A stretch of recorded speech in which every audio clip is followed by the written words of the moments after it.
محمد عبید صادق مرکزی، through position محمد سفیان Ansari, through position محمد اشرف جے پوری۔ السلام علیکم سامعین، 20 محرم الحرام اور 8 اگست ہے۔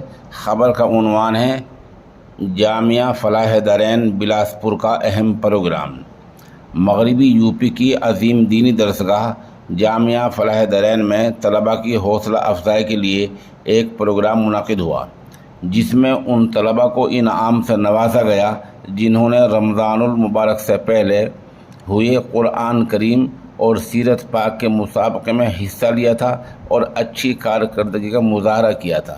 جب ہم لفظ بولتے ہیں اچھی کارکردگی کا مظاہرہ کیا، اس کا مطلب یہ ہوتا ہے کہ اس وقت وہاں اجلاس میں طلباء سے جو سوالات کیے جاتے ہیں سیرت کے، اللہ کے رسول صلی اللہ علیہ وسلم کی عادت اور تاریخ کے بارے میں، تو ان کا وہیں برجستہ بروقت عمدہ اچھا جواب دیتے ہیں۔ اس کو کہا جاتا ہے اچھی کارکردگی کا مظاہرہ کیا۔ پروگرام کی شروعات قاری محمد دانش نبیل کی تلاوت اور طالب علم عبدالصمد پربالیان کی نعت نبی سے ہوئی۔ نظامت مولانا میر زاہد قاسمی نے کی۔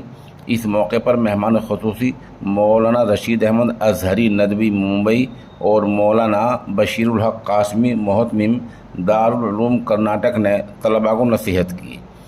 جامعہ فلاح دارین کے شیخ الحدیث اور محتمم حضرت مولانا اسماعیل صادق بلاسپوری کی دعا پر یہ پروگرام مکمل ہوا۔ اس موقع پر الحاج ڈاکٹر محمد خالد ممبئی، بھائی محمد فاروق ممبئی، حافظ محمد یونس کرناٹک اور جامعہ کے تمام اساتذہ و طلباء موجود رہے۔ رپورٹ کے لیے وہیں سے ہم قاضی طارق فلاحی صاحب کے نہایت شکر گزار ہیں۔